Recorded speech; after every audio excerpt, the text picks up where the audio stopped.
Mary Tudor took the throne from the young Jane Grey after only 9 days as queen, leading England into the bloodiest reign of its long history. Thomas Wyatt the Younger was the son of Thomas Wyatt the Elder, who receives partial credit for introducing the sonnet into English literature, later refined by Shakespeare. There is some evidence that could suggest the foundation for Thomas Wyatt the Younger's hatred of the Spanish began in 1527, when his father was captured outside Rome and threatened by the Inquisition. In late November 1553, individuals secretly met to discuss the removal of Mary Tudor from the throne after her announcement of her marriage to Philip of Spain. Recent historians often cite the marriage as the primary reason for the rebellion, but it is much more complicated and covered in greater detail in my book. Thomas Wyatt found himself the leader of a rebellion set to begin in March of 1554. Jane Grey's father, the Duke of Suffolk, would lead forces from the north. Edward Courtenay and Peter Carew would lead forces from the west. Then all would meet, then march into London to remove Mary from the throne and throw her in the Tower of London.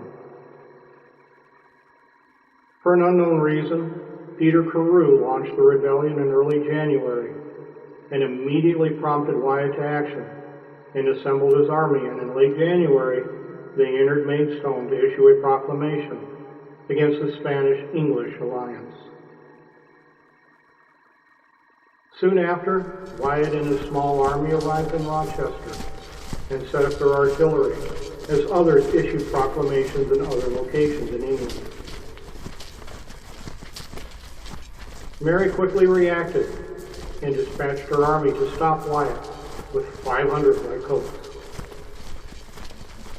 As soon as they heard the advancing drums of Wyatt's forces at Barrow Green, the Queen's army attacked, and Wyatt's army retreated to reassemble.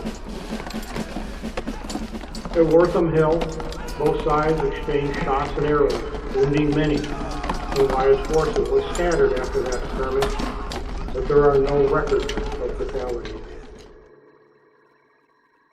The following day, the Queen's army arrived outside Rochester, and as soon as artillery was in place, a single warning shot was fired into Rochester. Immediately after, a captain of the Queen's army betrayed the Queen by surrounding her army with another 500 of her own army, who were now traitors. Overpowered, the Queen's captain stepped aside as the traitors approached Wyatt to join his army. Wyatt rejoiced at the welcome addition. Elsewhere, Jane's father was unable to secure additional support in the north and fled in disguise, hoping to avoid capture, but was captured hiding in a hollowed-out tree. Wyatt, now with additional forces, departed Rochester, but first removed several cannons from ships anchored there, unaware that by February 1st, Suffolk was captured and Carew had fled to France.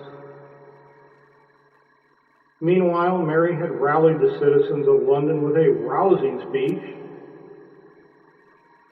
Wyatt delayed his advancement to London for an unknown reason, which was his first tactical error because it allowed her forces to gain strength after her speech.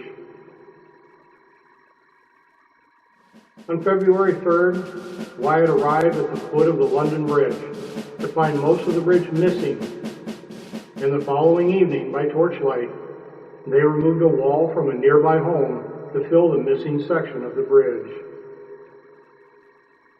Wyatt returned later that evening at about 11 o'clock, after most of the commotion had settled down on the London side, and by the light of flickering torches, he advanced across the bridge as quietly as possible. He found the porter in a state of slumber and his wife accompanied by a few others, awake and warming themselves around a small pile of coals. They were startled and surprised to see Wyatt, who quickly responded to their surprise. "As you love your lives, sit you still. You shall have no hurt." They were so glad of that assurance that they did just as they were told and remained quiet as Wyatt and his men proceeded as far as the drawbridge. Wyatt sat and listened for quite some time, viewing the artillery and the flurry of activity, then returned back to his men undetected and informed them, "This place is too hot for us," and abandoned their plan of attempting to cross over into London at that location.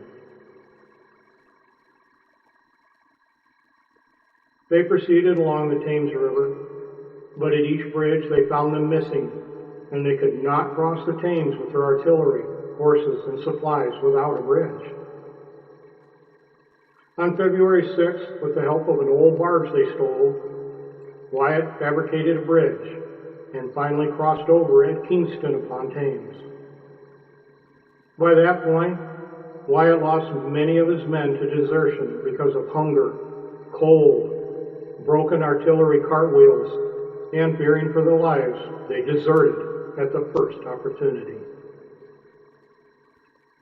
The remaining cold and tired men marched in the miserable freezing and rainy weather and finally arrived outside of London the following day to find a strong Queen's army waiting for them near St. James. Wyatt and the Queen's army met. The artillery thundered to life from both sides, splitting Wyatt's forces further. Artillery echoed throughout London as the Queen's army attacked with shot, arrows, and pike-poles, further splitting Wyatt's forces, who found closed gates into London and no additional support.